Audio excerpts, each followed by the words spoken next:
Hey, everybody, welcome to episode 86 of Films and Fermentation. That's right, we are Films and Fermentation, a movie and alcohol podcast. I'm Leo. I'm Kevin. I'm Mike. We're three friends who like to talk shit about movies while getting shit-faced. On tonight's episode 86, we're revisiting an older topic. The topic is called twin films. These are films that share similar plots and were released in the same year. The last time we covered the subject, we talked about movies from 1979 to 1999. We're now moving into the 21st century as we look at twin films from the last 20 years. We're going to be looking at films between the years 2000 and 2020. In the year 2000. In the year 2000. Don't forget to drop us an email, filmsandfermentation@gmail.com. You can give us movie suggestions, topic suggestions for the episodes, drink ideas. We're looking for all kinds of input from you guys out there. Excuse me. Or you can visit us at linktree.com/filmsandfermentation to find all our social media and podcast links. This episode is brought to you by Dubby. Dubby is an all-natural energy drink. It uses a patented all-natural coffee cherry extract to help fuel you. This ingredient is what gives Dubby its laser focus and fast reflexes, making it the perfect drink for gamers everywhere. Dubby contains important amino acids and vitamins that canned energy drinks simply don't have. Dubby never uses fillers or artificial colors. It's a sugar-free and keto-friendly alternative energy drink. Choose from flavors such as Dragonade, Beach and Peach, and Galaxy Grenade. Guaranteed to boost energy without giving you the jitters. Go to w.gg to order today. Use the promo code FILMSFERMENT and receive 10% off your order every time. Dubby, be better. Dubby! GG. All right, guys, what are we drinking this evening? Well, I know what you and I are drinking. Yeah, I know what Mike's drinking. Let's find out what Kevin's drinking first. Oh, hello. Hello. I was gifted a wonderful beer that I have yet to open. It's a limited time beer. It's the Frosted Sugar Cookie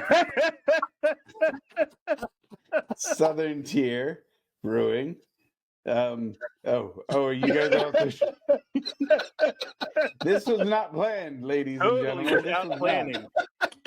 I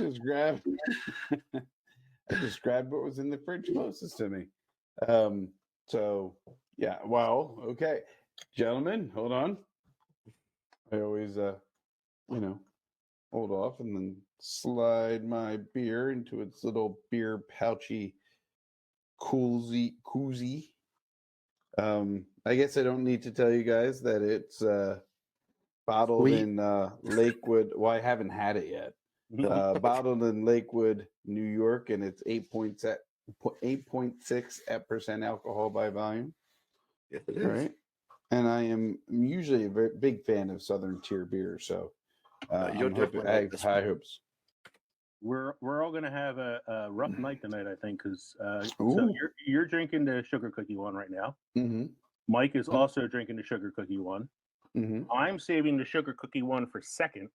And the first one I have is also one from that pack that Mike gave us, which is the Ommegang Everything Nice. Oh, I had that last night. Man, does that have a lot of flavor. It is Which is what I'm drinking second. That's what he's drinking second. I'm drinking it first. Strong blonde ale with seasonal spices. It is strong. It definitely tastes a little bit like a spice wafer. Okay. The cinnamon flavor.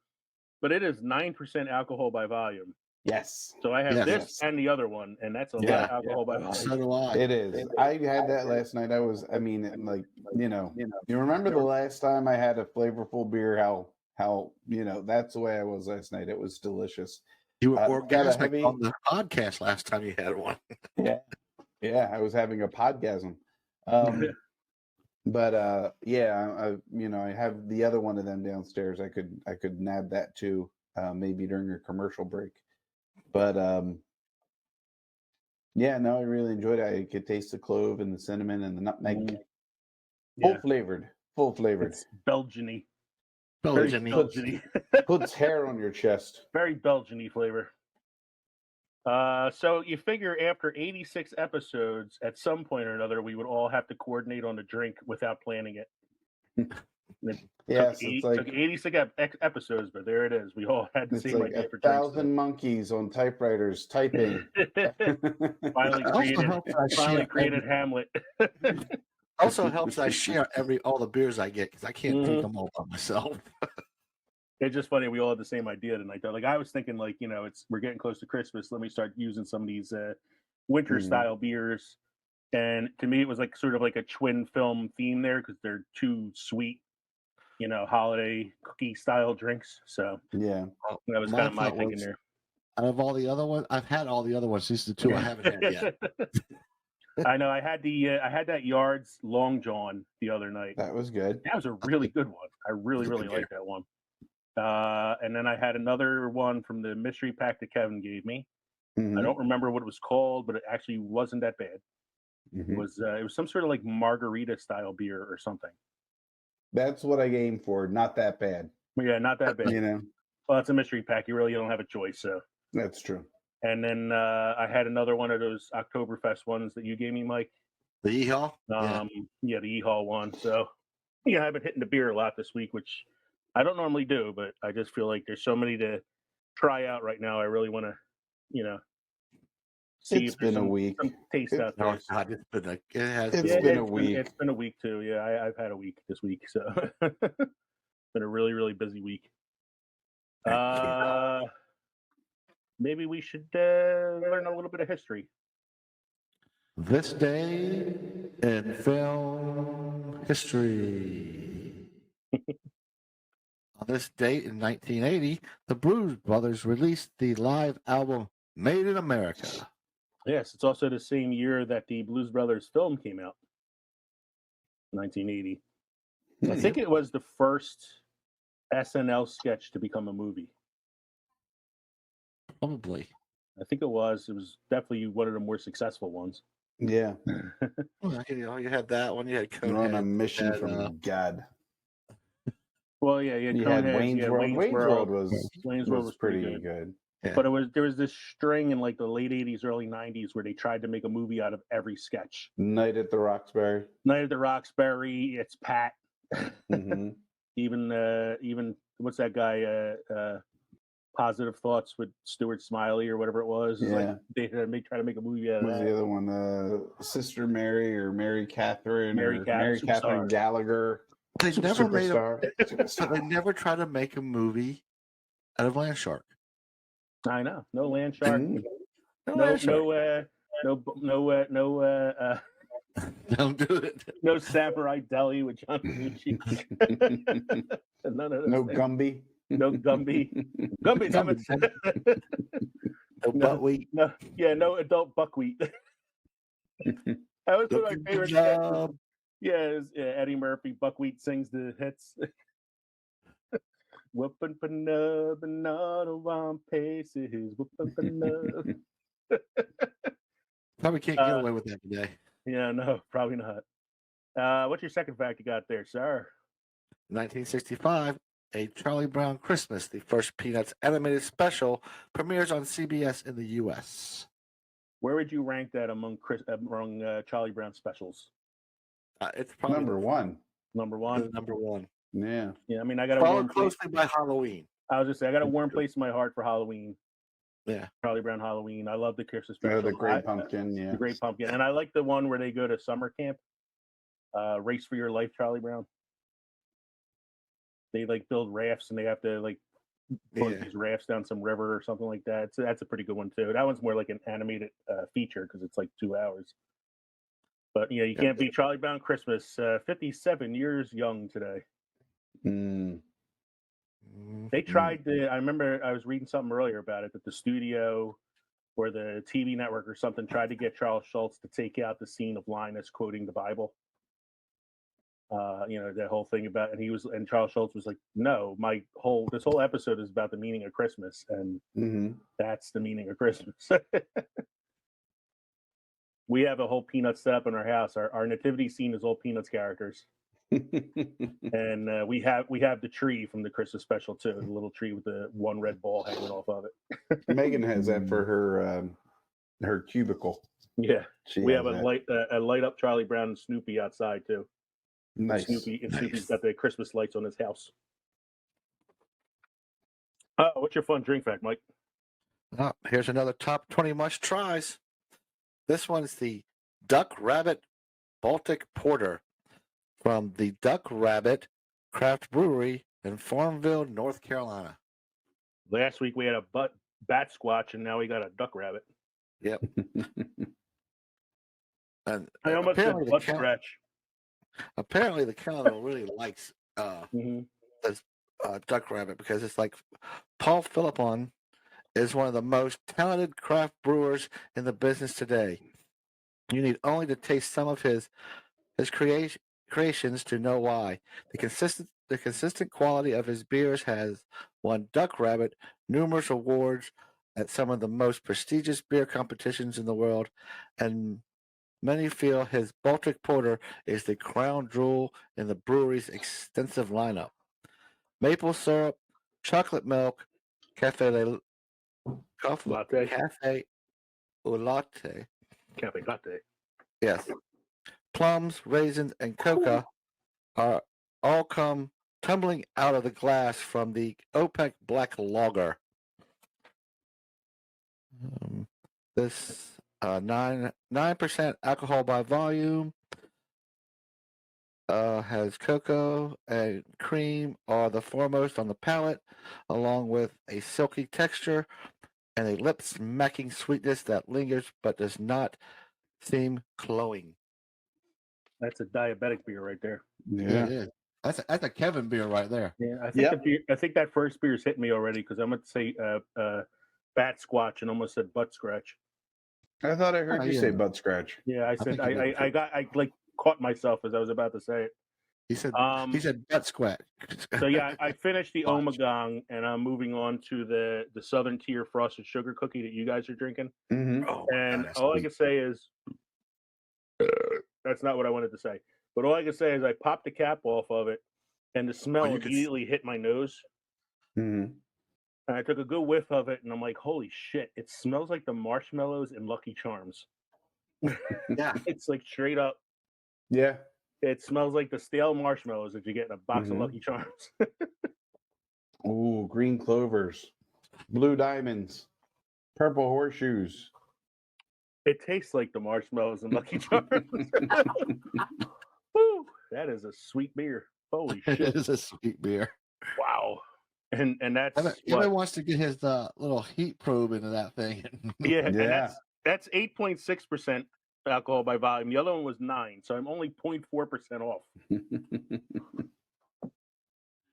Oh, this is off topic, Kev, but you'll like this. I beat Adam in fantasy football this week by 1/10 of a point. I mean, well done. Well done. Adam's team played a great game. I'm sure he's happy about it. Yes. Notes from last show. So here is our synopsis according to Glip on our Godfather episode that we did last week. So according to Glip, the participants spoke about Revolutionary War themes, houses of the dragon, drinks of choice, themes of masculinity, Paul Newman for the Italian character, and remastered versions of the movie. That sounds an awful lot like the one it was 2 weeks ago. This is the one I sent you guys last week after the show was over. Oh. Yeah, because it's the one that I texted you. Like, when did we talk about House of Dragons? So yeah, that's what I was like. What are we talking about House of Dragons? Like, I don't remember. But like after re-listening to the episode, I'm like, this is probably the closest Glip has gotten to actually summarizing the episode. So we talk about the Revolutionary War thing was the escape room we were talking about where I used the screwdriver to take it apart. Yep. House of the Dragon was we were talking about Negronis. Mm-hmm. Drinks of Choice, which is a segment on the show. Themes of Masculinity, which is from the Godfather talk. Paul Newman, which is also from the Godfather talk. And then you said at the end, Kev, would you like to see a remastered version of the film? That's right. Yeah. And so I'm like, wow, Glip, really close this week. actually summarizing the show. So I made a Good mistake job, last AI. week. Yeah, I made a mistake last week, and I said Francis Ford Coppola won the Oscar for Best Director for The Godfather. He actually won the Oscar for Godfather Part 2. He lost the Best Director Oscar for The Godfather to Bob Fosse for Cabaret, which is a weird one to lose for it. But oddly enough, he beat Bob Fosse for the Oscar for Best Director for Godfather Part 2. So he kind of got his revenge. The other guy? What was the movie Bob for the other Fosse guy? was nominated for Lenny, which is a movie about Lenny Bruce, the comedian from the 60s. Ah, yes. Starring Dustin Hoffman, which is a pretty good film, but not as good as The Godfather Part 2. And Kev, as I had told you earlier, Mike Flanagan, probably best known for The House on Haunted Hill on Netflix, and Midnight Mass, House of Bly Mass, and he's doing the adaptation of The Fall of the House of Usher. I read today that he is working on an adaptation of the Stephen King Dark Tower series for Netflix. It's not, it's not certified news yet. It's not like that it's actually happening, but he's working on, trying to secure an adaptation, and that would be great because I like the Dark Tower series. I think it's one of Stephen King's better pieces of literature, and I would love to see it done right on film. Yes. No offense to Matthew McConaughey and Idris Elba. I like them. I think they're great actors, but that movie was horrible. They were. Oh, man. Some more liquid stale marshmallows. Holy crap. It literally tastes like a bowl of Lucky Charms. My God. Man. Oh, so we have some shout outs, of course, as we usually do. These shout outs are all to those independent pods out there who have been helping us out by listening to our episode. We've been listening to their episodes as well, building that independent podcast community that, we where we support each other. So, Mike, why don't you get us started?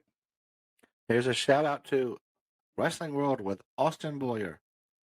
I'd like to throw a shout out to Manic Pixie Weirdo Podcast. Thank you, Recasted 2.0, for all your support. Thank you to I'm sorry, Mike, go ahead. See, I said we were going to do a good job with this. I'm the one who fucked it up. Your turn. I wish these were color coordinated. Yeah. Thanks to Ball Banter. I'm sorry I didn't have time to color coordinate the notes tonight. I apologize. Shout out to Mr. Gentleman. All right, a special shout out to 8750 with Yeti F. Here's a very special thank you to Space Castle, who designed our logo. Yeah, shout out to the Fandalorians. I'd like to recommend their last episode. They did an episode where they casted non-action stars in an action film. So they picked like characters from non-action movies, put them into an action film, and then created their own plot for the action film. And some of them are pretty funny, some are pretty interesting. One of the guys did a Prison Break film, and the characters he chose were Ferris Bueller, Andy Dufresne from Shawshank, and like a bunch of other characters who specialized in like trickery and breaking out of prisons. And put them in an action film where they break out of a prison. It was actually pretty funny, but it was a good episode. See, I thought you were picking actors and actresses that weren't typically in action adventures. So like Gilbert Godfrey. Yeah. So I didn't understand it at first, but then as they started like talking about it, I got a better understanding because they were drafting actors, and it was like by the third round of the draft, you started to kind of get the pattern that they were going for. So they were drafting characters and not actors. So like you can draft like Harrison Ford if you want it, but it had to be a character that wasn't an action character. So you couldn't draft Indiana Jones, but you could draft like Regarding Henry. So that was a good episode. So Kevin, you take the next one there. Hey, Chime In Podcast. Thank you. Shout out to a Voice of 4. Shout out to All Hallows Eve, who sent us a really nice message on Twitter that I'm going to read in a little bit. Nice. Wrestling Fans Insight, thanks again for your support. Here's a shout out to the Geeky Dad Podcast. Here's a shout out to Visit Vegas Places. I hope one day to visit some Vegas places myself. Big old shout out to DJ Scoob at The Undiscovered Entrepreneur. I'd like to give a thank you to Today We Laughed and Learned. And of course, you, me, and a movie with Donald and a And pizza. pizza. So when I tweeted earlier to some of the people that we were shouting out tonight, let them know. Visit Vegas Places sent me a gif of a guy jumping on the table saying, "Let's go." Bar Banter sent me a bunch of clapping hand emojis. Today We Laughed and Learned said, "Thank you so much. We love you guys too." Chimed In Podcast says, "Thanks at Films Ferment. This is a great list." Jalea at the Voice of Four podcast says, "Appreciate you guys," with the little heart hand emoji. Wrestling Fans Insight says, "Thank you guys." All Hallows Eve says, "Thank you guys. You have a lifelong listener with us." And I thought that was a really nice comment. Some nice comments from all of them, and we appreciate all that support that you guys have given us. Absolutely. So our main segment this evening is brought to you by Newsly. Newsly is an all-in-one audio super app for iOS and Android. It picks up the most trending articles on the web on topics you choose at any given moment and reads them to you in a natural human voice.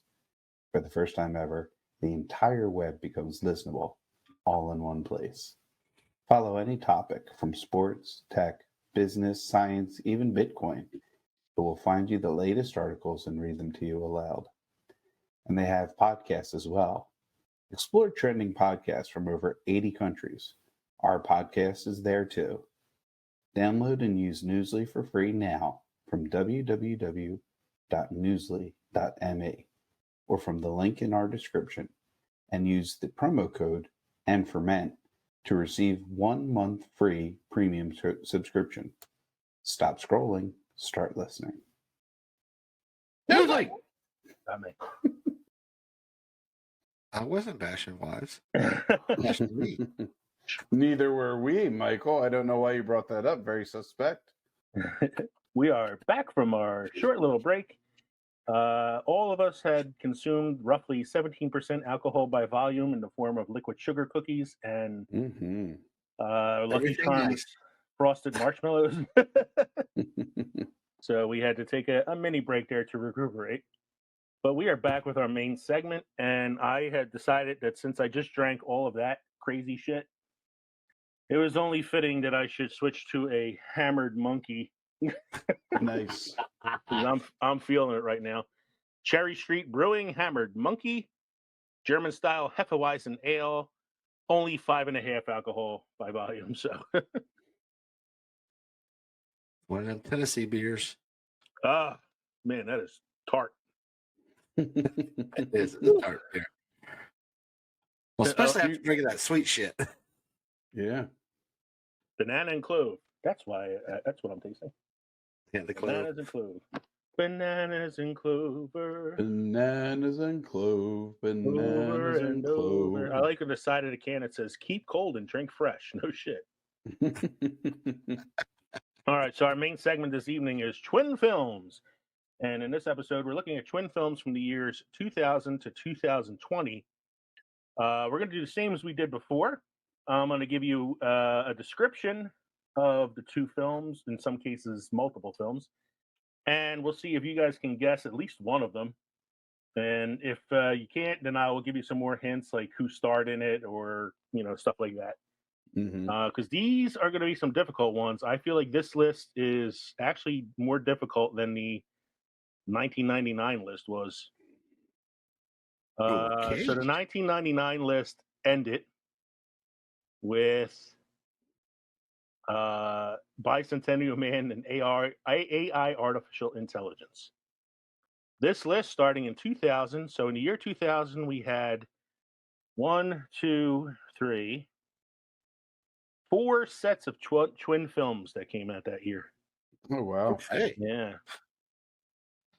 The first one, set of twin films, both of these are animated buddy comedy films that are set in an ancient time in Latin America, now known as South America. Well, I know one of them. Go for it.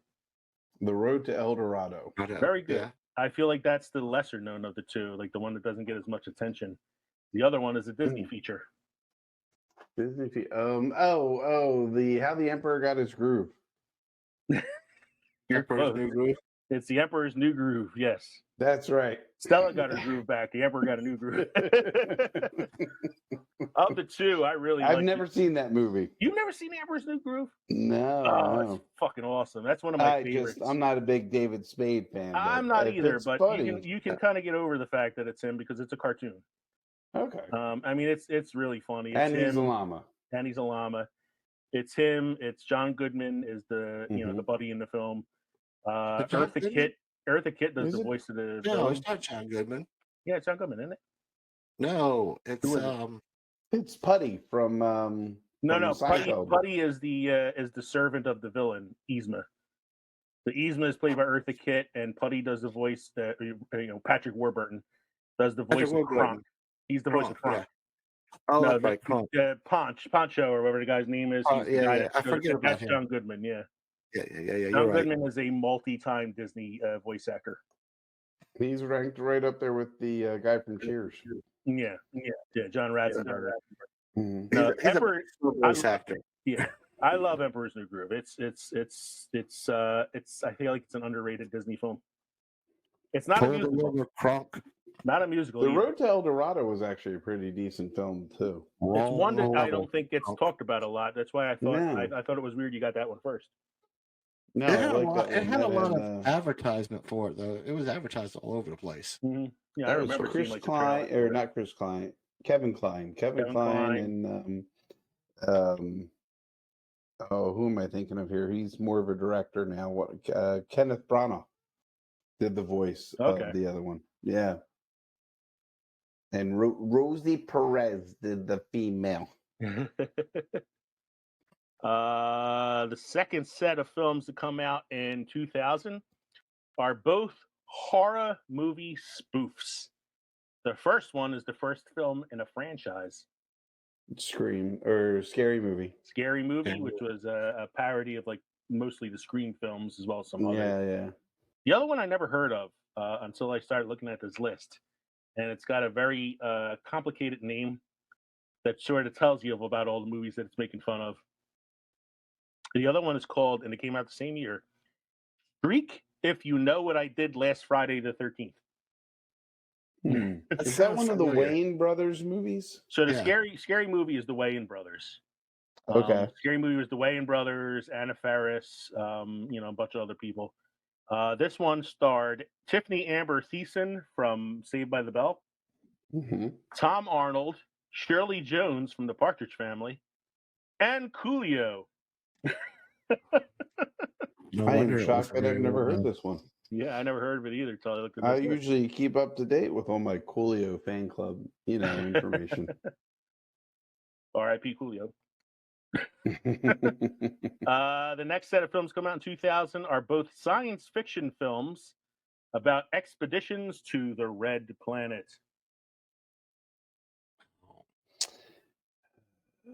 Ghosts of Mars? That's a good guess. That actually came out a couple years later. Oh, okay. That's a John Carpenter film. I've seen both of these, and one I think is a better film, but the other one I've seen more, oddly enough. Would you like another hint? Sure. One of these films stars Val Kilmer. The other one stars Tim Robbins. I don't know if I'm going to get any of them. I'll give you a third hint.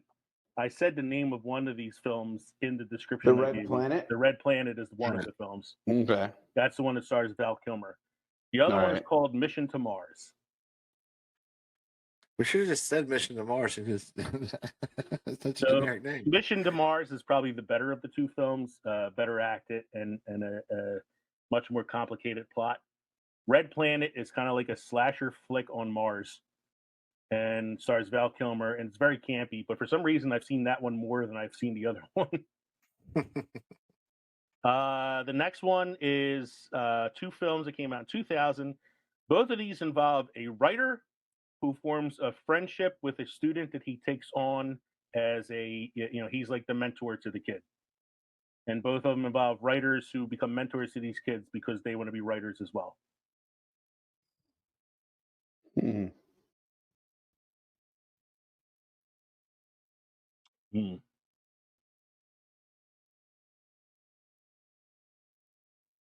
One of them Not starred. the Perks of Being a Wallflower. No, that's way too. No, that's much way later. too Yeah. later. Yeah. Yeah. This is 2000. So the first one, one of them stars Sean Connery. Oh! Hold on. Finding Forrester. Finding Forrester. The other And one, the other one, the stars other one Michael has Douglas. Michael Douglas. Mhm. Yeah, Michael Douglas, and is it Tobey Maguire? Yes. Okay, and that one is Found Forrester. Yeah. Finding Forrester is the first one you guessed. War of the Roses. The second one, that was earlier. The second one is called Wonder Boys.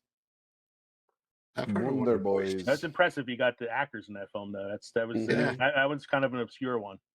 Yeah, they are. In 2001, we had two sets of twin films.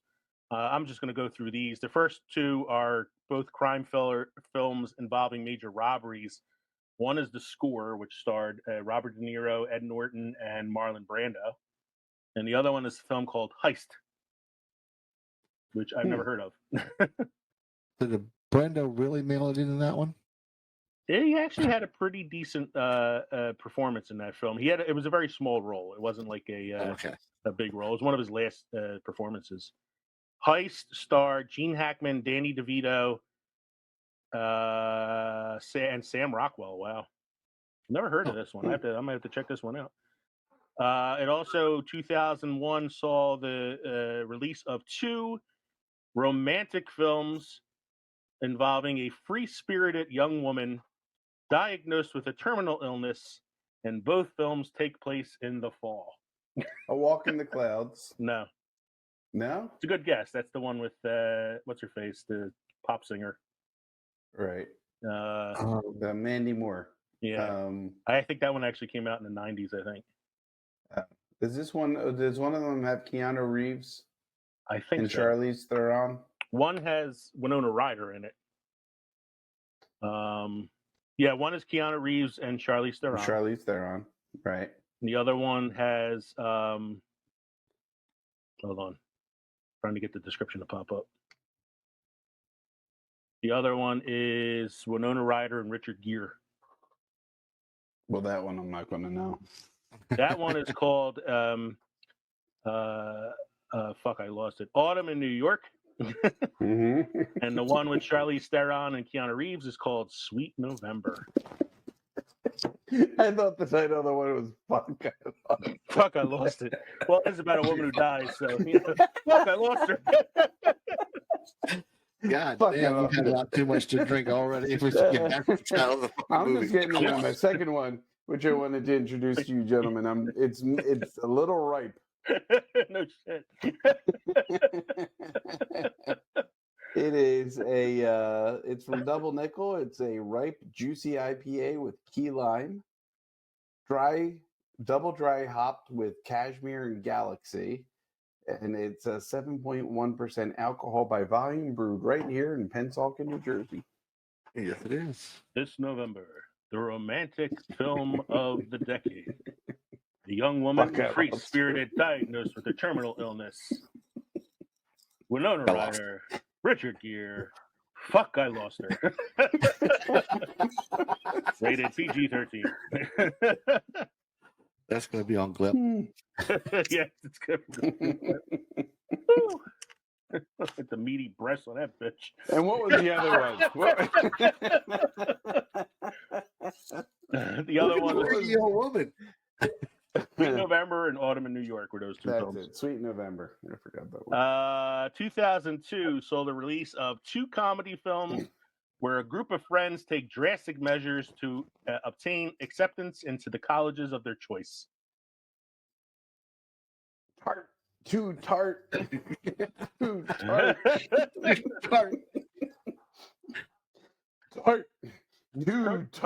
Too tart. It's also because all three of us just drank like the sweetest beers ever created by mankind. and then Oh, and then man. immediately moved to ales. My jaw hurts. Well, I'm sorry, you were saying. Technically, the frosted sugar cookie is an ale. It's an imperial ale. Okay. Whew, fuck the rails in this episode. Yeah. Trying to get to the colleges of their choice. Groups of friends. Unaccepted. Is that one of them? Accept it. That's a good Accepted. good guess. That actually came out a couple years later because that's one of Jonah Hill's first movies. Mm-hmm. One of these It's stars. White Cat. Oh. One of these stars, Colin Hanks, Tom Hanks' son. Orange County. Orange County. It's Colin Hanks and Jack Black. And the Mhm. other film stars Tom Green and Jason Lee. Oh dear Lord! I remember seeing trailers for this film, but I've never seen the movie itself. It's called Stealing Harvard. I think I intentionally blocked everything Tom Green out of my head. Wow, you're not a He fan was- of Freddy Got Fingered? Oh my God! Teddy, would you like some sausages? This feature film from 2004 and the other feature film from 2004 feature horror icons from the 80s fighting against each other. Freddy Jason versus Freddy. Jason. Freddy versus Jason is one of them. And Predator versus Predator versus Alien. Yes, sir. AVP. It is Alien versus Predator and Freddy versus Jason. They both came out in 2004. 2004 also, yeah. Freddy versus, they were both not very great films. 2004 also saw the release of two romantic comedy films about rebellious daughters who happen to be the daughter of the President of the United States. First Daughter. First Daughter is one of them. Mm-hmm. That one starred Katie Holmes. Katie Holmes. The other one starred Mandy Moore again.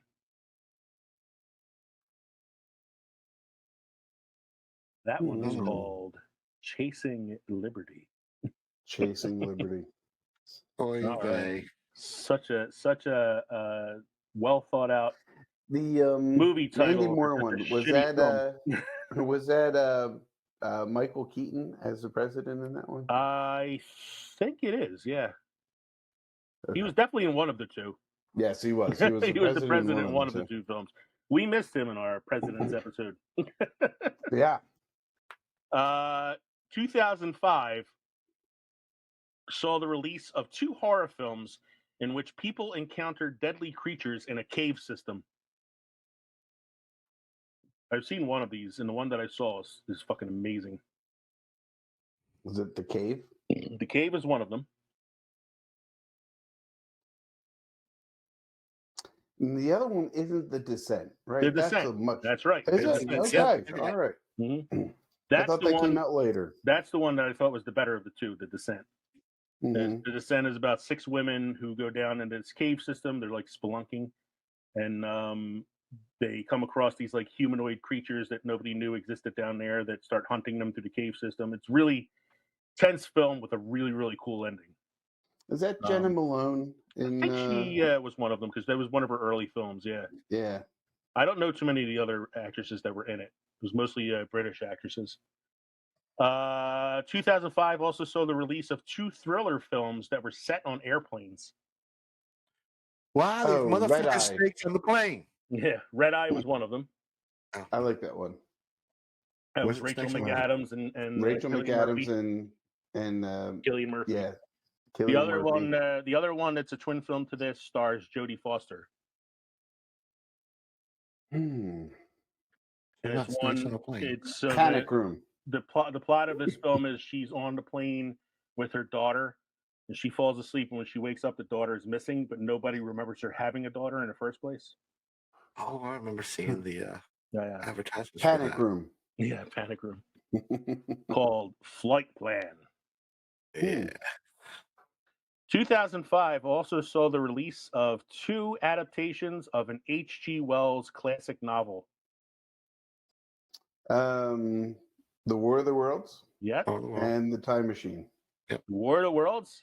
which was the Tom Cruise-led vehicle directed by Steven Spielberg. Steven Spielberg. The other one is called H.G. Wells's War of the Worlds.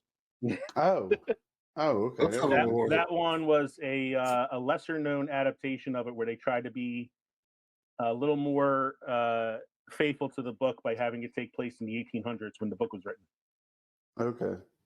2005 also saw the release of these two young adult films about kids training to be superheroes at special schools. Superhero High. You're close. No. You're close to the on the way that on the name of the film. I actually like that one movie. It's a Disney film. That's the one with Kurt Russell, That's right? the one with Kurt Russell and Kelly Preston. Yeah. That one is called Sky High. Oh, Sky High. Yeah. Sky High. I actually like that film. The other one stars Tim Allen.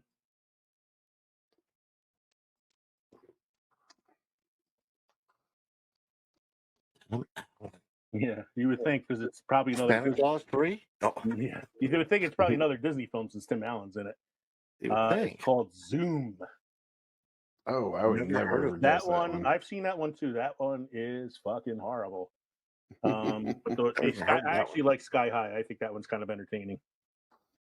2006 saw the release of two computer animated films involving animal characters from New York's Central Park Zoo escaping and going off into the wild. Madagascar? Madagascar is the first one. And what's the other one? Zootopia? The hint is the words "the wild."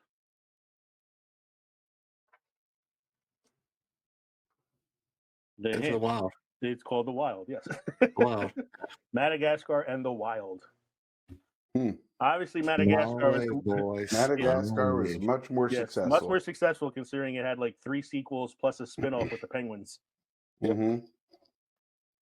2006 saw the release of 2 dramatic biopics about the life of Truman Capote as he was writing his famous book In Cold Blood.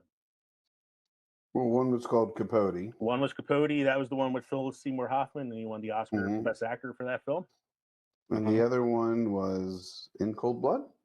No. You're close, yeah, because it's similar kind of title. It starred Toby Jones, probably best known as Zola in the Captain America films, and the voice of Dobby the Elf in Harry Potter. And that one is called Infamous.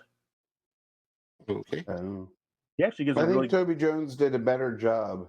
I do too. Yeah. Representing Truman Capote. I feel like Philip Seymour Hoffman, even though he won an Oscar for it, was more of like a imitation. Right. Toby Jones, like his voice is already kind of that way. It was a little less of an imitation and more like natural. 2005 saw the release of these 2 fantasy adventure films based on an old English epic poem. Beowulf? No, not Beowulf. Beowulf is one of them. Gilgamesh. I wish there was a movie about Gilgamesh. I'd like to see that.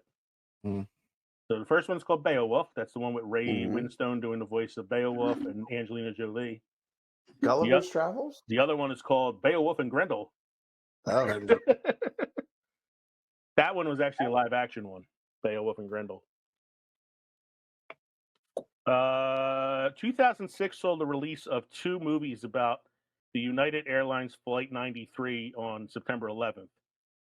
One's United 93, which is the major motion picture. The other one's called Flight 93, which was a made-for-TV movie. Okay. So I just gave you that exact one. The next one, if you guys don't get this one, we should just stop the game now. Because we have talked about these films extensively before. Oh, we have had a lot to drink tonight. Star Wars. These films came out in 2006. Both are films that take place in the 19th century and deal with magicians. Oh, The Illusionist and The Prestige. You got it. I was like, you better get this fucking pair. Yeah. I like them both. They're both really good movies. I do like them both, too. I think The Illusionist is probably the more serious of the 2 films, whereas The Prestige is like the more fun because it's more fantasy, more like a Chris Nolan film, It's also more, what the fuck? Great twist ending. Yes. 2006 saw the release of these 2 computer animated films about wild animals at war with humans. Whoa. War of the Apes?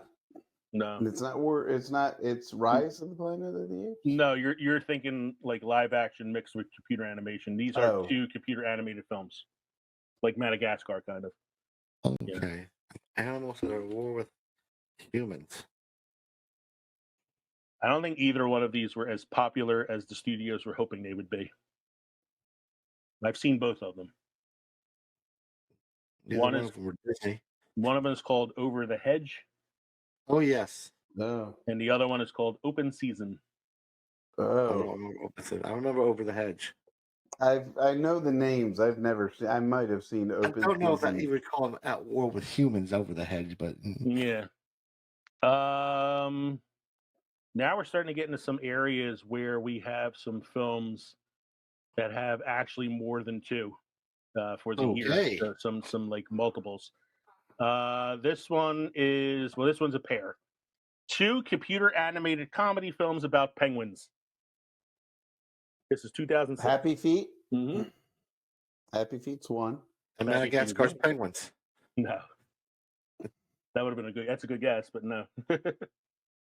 The other one I've never seen. I've heard of it and I've seen the trailer for it, but I've never seen the actual film. Like I've seen Happy Feet. The other one is called Surf's Up. No. Yeah. I don't even remember that one. Penguins don't surf. Yeah.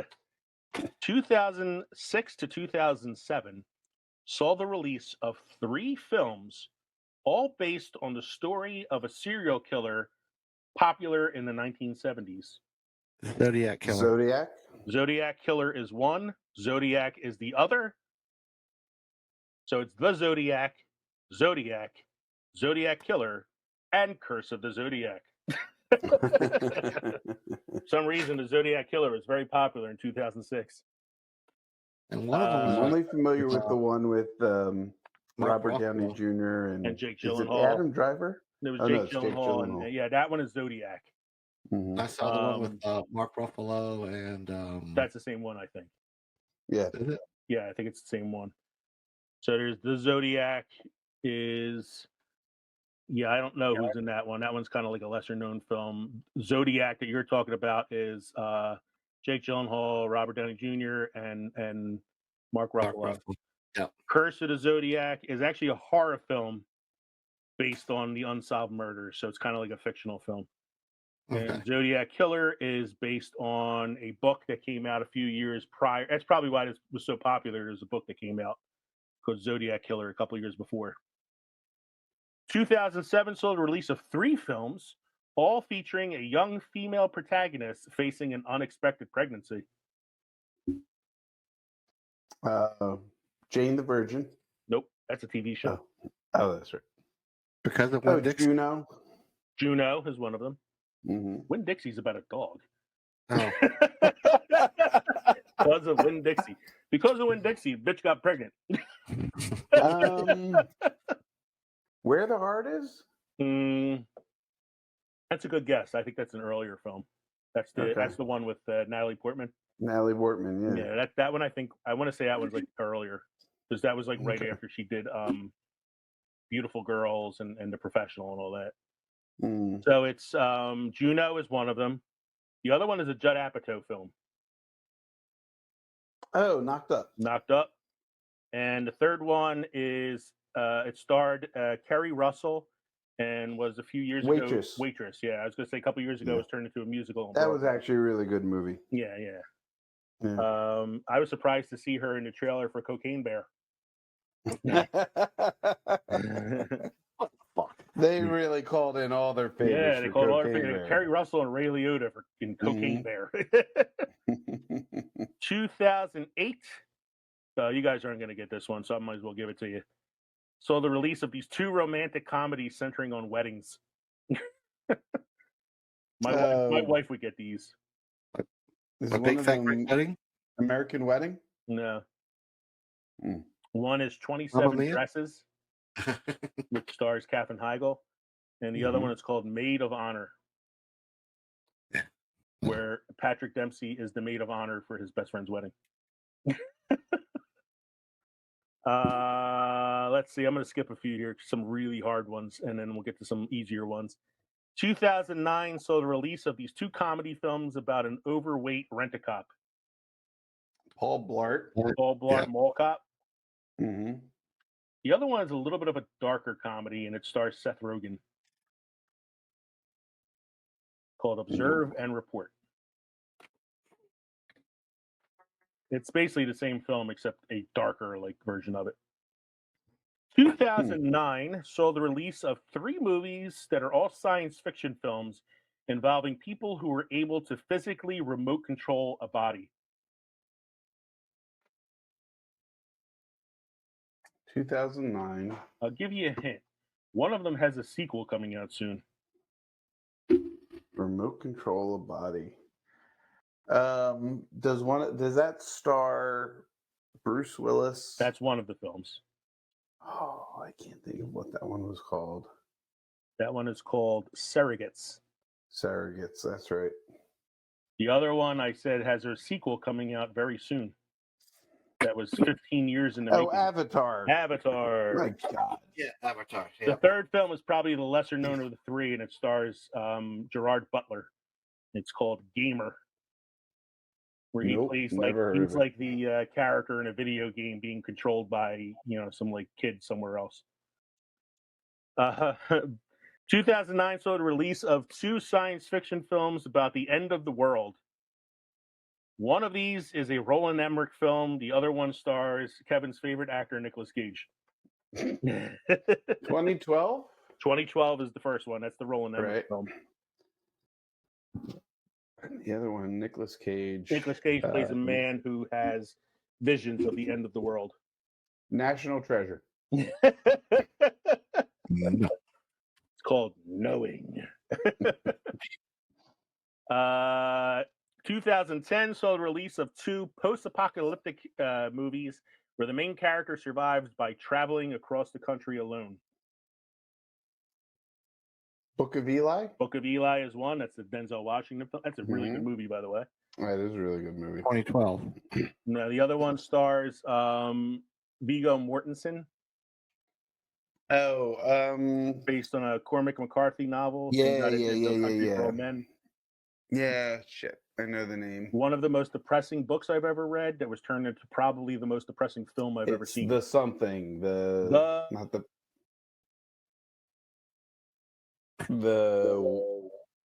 No. They travel on a road. The road. It is road. Fucking where we're depressing. going. We don't need roads. So depressing, that movie. Oh my God.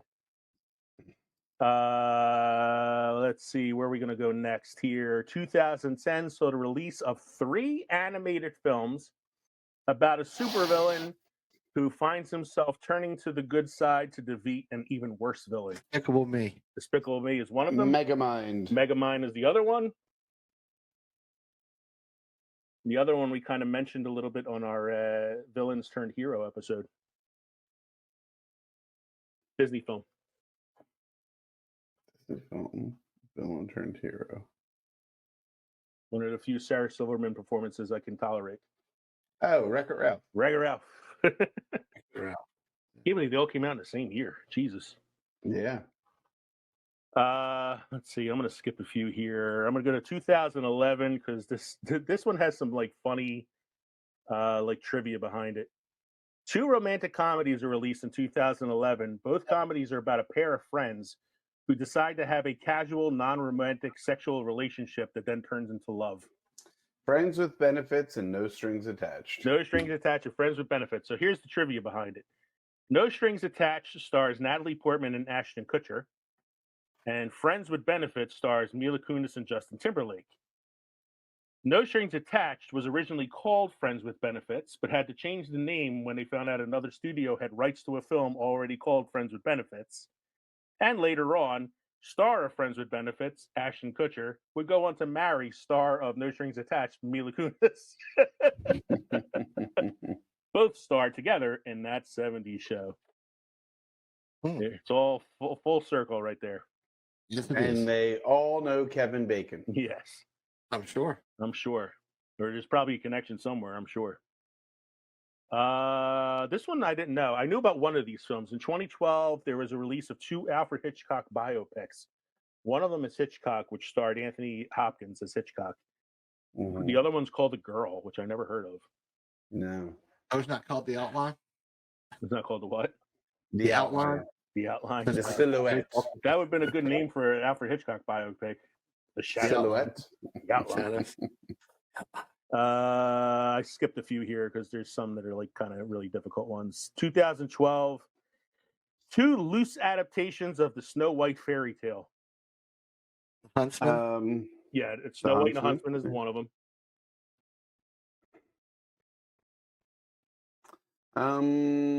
There was one. It starred Lily Collins And and Julia Roberts. Julia Roberts.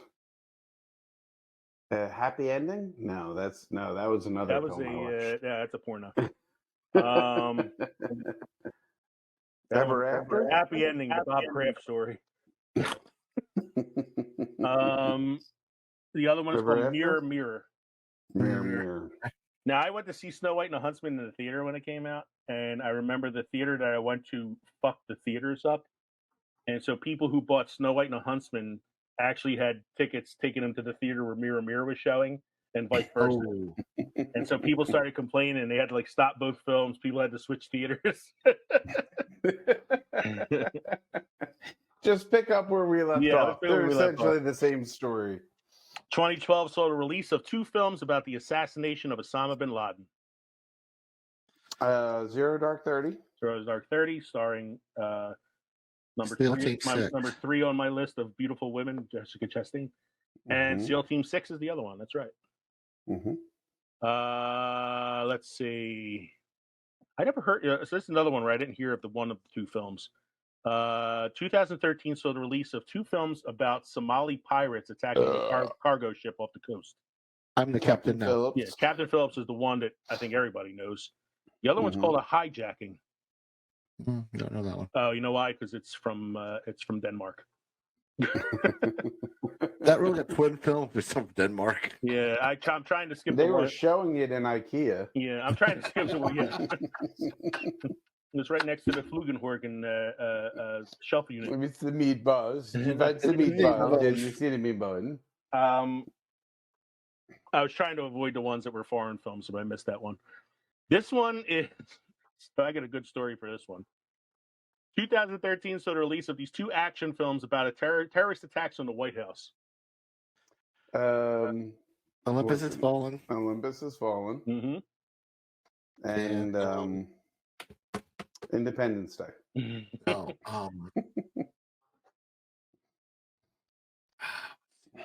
The other one's got Channing Tatum. One is Tatum Gerard Channing. Butler and Morgan Freeman, and the other one is Jamie Foxx and Aaron Eckhart. Yeah, Jamie Foxx is the one we haven't got. Yeah, that's White House Down. White House Down. That's it. Here's the story behind these. These 2 films were my inspiration for this list in the first place. Even before we did the first Twin Films episode, White House Down and Olympus Has Fallen were the inspiration for this idea because my dad wanted to see one of these films in the theater, so I took him to see it. I don't remember which one we saw because both films are so similar to each other, I couldn't tell you which one we watched. It's actually the same script sent to 2 different studios. It is exactly the same script with 2 different sets of actors. I'm pretty sure we saw the one with Gerard Butler, but I really don't know for sure. Well, it has to be the better one because it had like 2 sequels after it. Well, Olympus Has Fallen, yeah, because then it was what? London Has Fallen and Angel Has Fallen. Yep. 2013 saw the release of 2 sci-fi films about surviving on a post-apocalyptic Earth.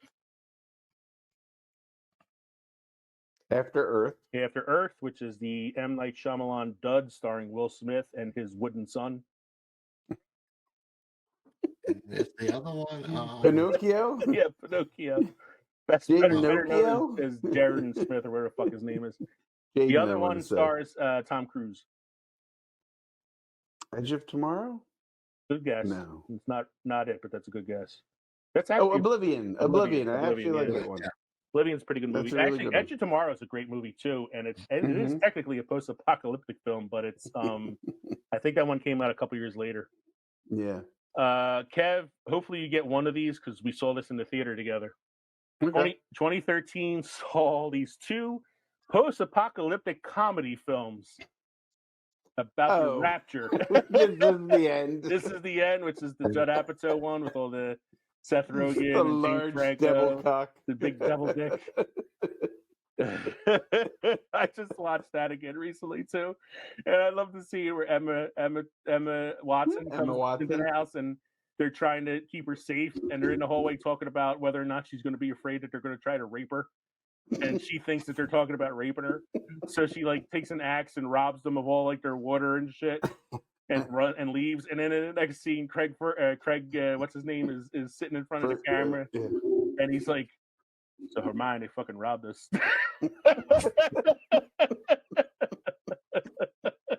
It's such a fucked up movie. It's so funny. The other one stars Simon Pegg and Nick Frost. Oh, the end of the world. Mm-hmm. Or, as it's called, The World's End. Which is about a bar crawl that takes place during the apocalypse. Verbal dyslexia. Let's see. I am going to do some more jumping ahead here. We're going to jump ahead to 2014, which saw the release of two films about Hercules. Hercules? Hercules is one. That one stars The Rock. Man, I don't remember that at all. The other one stars no one I know, and it's called The Legend of Hercules. And that's out of Denmark. No, it's actually an American film. 2014. What's that?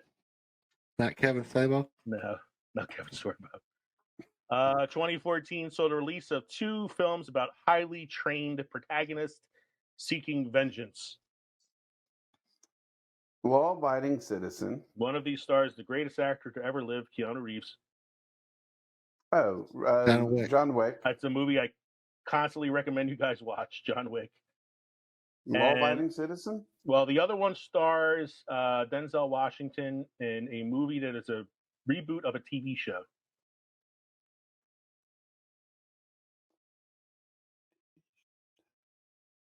They currently rebooted the TV show with Queen Latifah again. The Equalizer? The Equalizer. Oh. That's what I was thinking. Let's see. Where am I going to go next here? I'm going to skip ahead to 2015. Saw the release of two feature films where the protagonist is a world-renowned super spy trying to take down a criminal organization.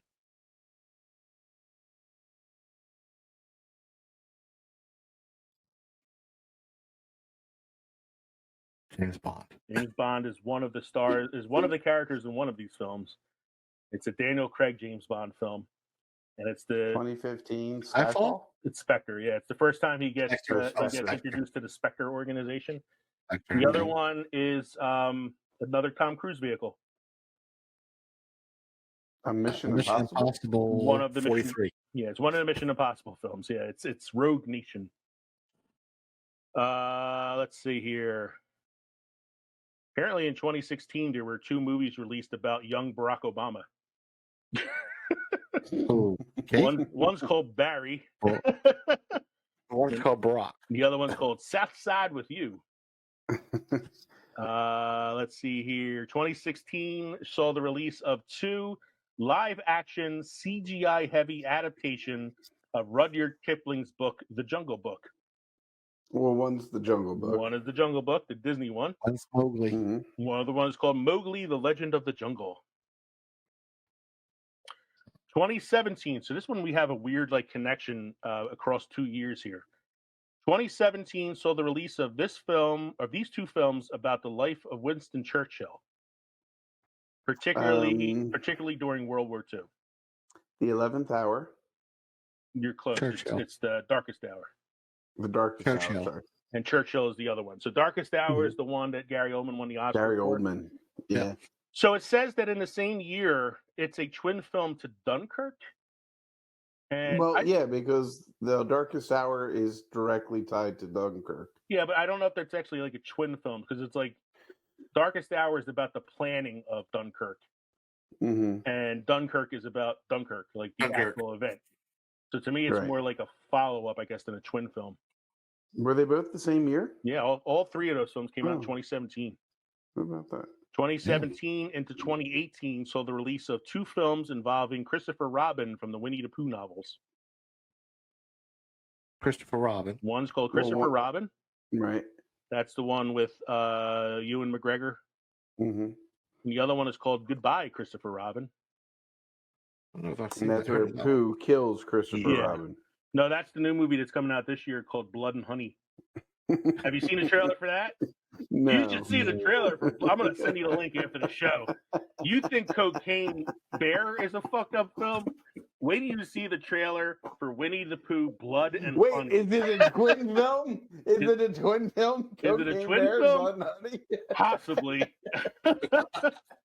It's about Winnie the Pooh and Piglet go feral after Christopher Robin abandons them in the 100-acre woods, and they kill all the other animals.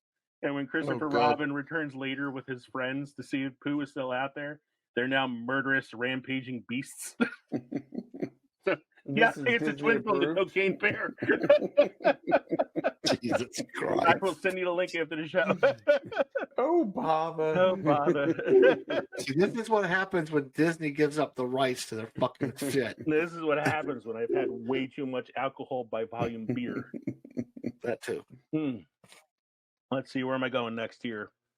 2018 saw the release of two documentary films, biographical dramas about Ruth Bader Ginsburg. Oh, the one stars Jones. What's her name? Felicity Jones. Felicity Jones. Yeah. That one is called On the Basis of Sex. Mm-hmm. Wasn't what I Which thought it was. wasn't what I thought it was about when I saw the title. No. The other one is called RBG. 2019. We've got the meats. Yeah, we got the meats. 2019 saw the release of two films about this beloved children's show host. Oh, they Mr. were both Rogers? about Mr. Rogers. Both films are about Mr. Rogers. One's one- a documentary and one is a biopic. One's Won't You Be My Neighbor? Won't You That's Be My the Neighbor? documentary. The other one starred And- Tom Hanks. Yeah. Was that Beautiful Day in the Neighborhood? It's a beautiful day in the neighborhood. Dude, I saw Won't You Be My Neighbor in the theater. It's the first time I went to the movies to see a documentary. Yeah. And it was at the Ritz 5 in Center City, and it was fucking packed. Megan and I was there too. It was packed. It was in like the middle of the day, and it was packed. And I was sobbing like a fucking baby during that movie. We saw, it was a premiere, it was or maybe a special screening, but it was done by either PBS or NPR, I don't remember. So we're sitting there with a bunch of people, you know, NPR and PBS people, which is fine. I'm now one of them. I'm in their cult. But there were a lot of people who had Daniel Tiger Daniel Tiger puppets on their hands, you know, and trolley scarves and shit like that. It was cute. Yeah, I wasn't the only person sobbing in that theater either. So I'm going to fly through some of these. 2019 saw the release of two films that involve Sharon Tate. One is called The Haunting of Sharon Tate, and the other one is Quentin Tarantino's Once Upon a Time in Hollywood. And then there's a couple like foreign films on here, so I'm going to skip those. The last one on this list is actually one was released already and one is coming out later this year. Both are films based on the adventures of a little wooden boy. Pinocchio. I was going to say not Will Smith's son. Pinocchio. Geppetto. One is Pinocchio, which is the live action remake that Disney made with Tom Hanks as Geppetto. And the other one is Guillermo del Toro's Pinocchio, which looks fucking creepy. as most Guillermo del Toro films, yeah. So that is our twin films for 2000 to 2020. If we're still doing a show in 2042, we'll have another twin films episode. Hopefully, if you guys can think of any that you think we missed or something that should have been mentioned due to its popularity, please reach out.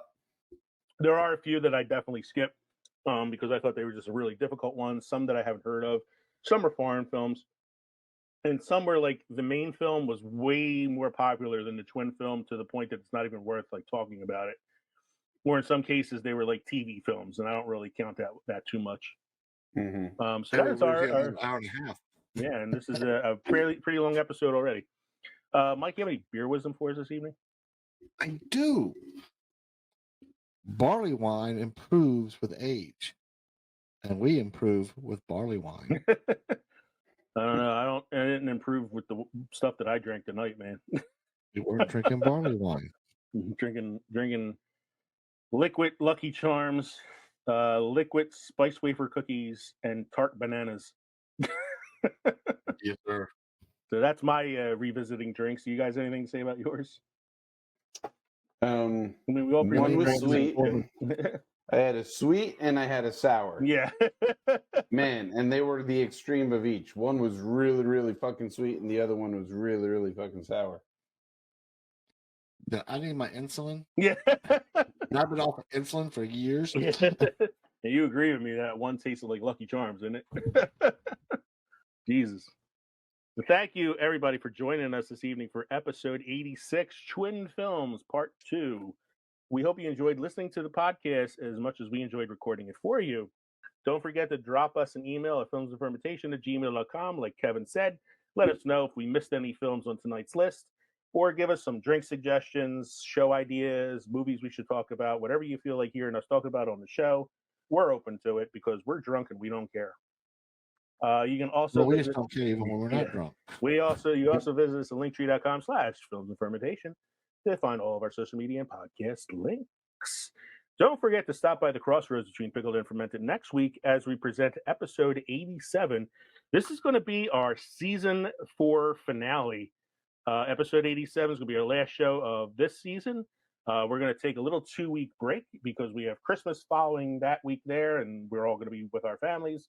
And the second week we're going to be taking off is the week before New Year's. Kevin will be away on his long overdue honeymoon. Yes. In London, England. You and I will be getting drunk over here, though. Mike and I will be getting drunk on New Year's Eve at Mike's house. And we will be returning January 5th to record a new episode, and that episode will be released on January 9th. That'll be our season 5 premiere, where we revisit forgotten films. But for next, I need. Oh, go ahead. No, go ahead. What are you gonna say? I was going to say I need business cards to take with Yeah, my flight. we forgot to give you the business card. You know? Do you have any liquid? No, but I got plenty of these. Plenty of these. So as I one said, in each seat of the plane. Make sure you visit us next week for our season 4 finale, episode 87. In honor of Christmas, we're going to have a Scrooge off. More information to come because George C. Scott. George C. Scott. So I'm Leo. I'm Kevin. I'm Mike. Thanks again for joining us, everybody. Cheers. Cheers.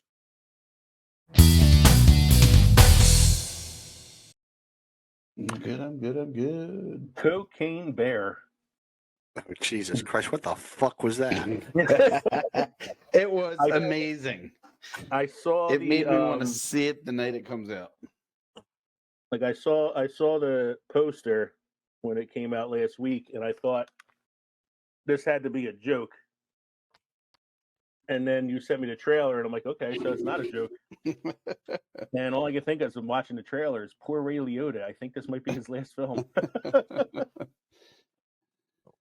What? He went out on top. Yeah, Cocaine Bear. Yeah. And I guess at least it wasn't Gary Busey's last film, Ginger Dead Man.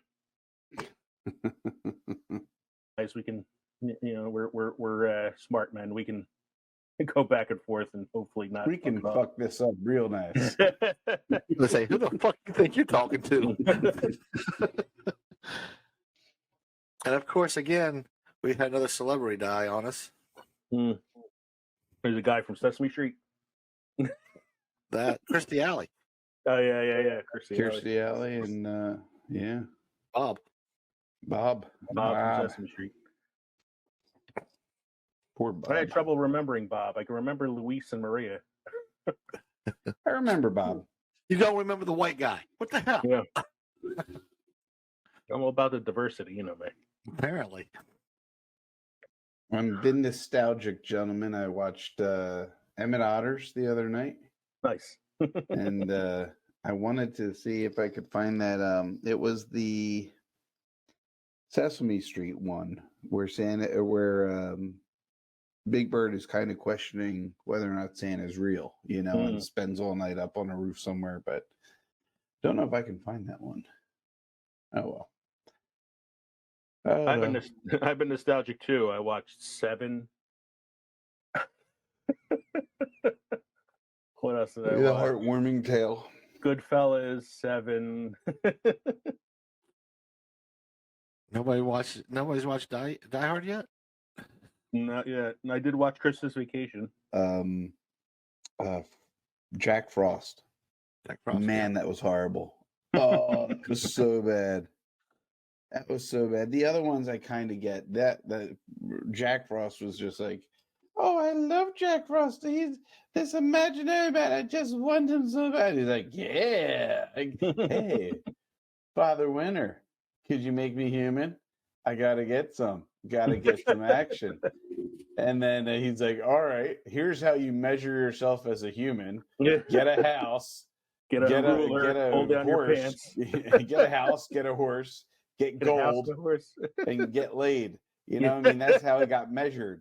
Is that how you live as a human, or is that just like the American way in the 80s on Wall Street? That's what he told Jack Frost. That was he the needed to do to stay forerunner human to every forever. Hallmark movie ever now. Yeah, pretty much. Yeah.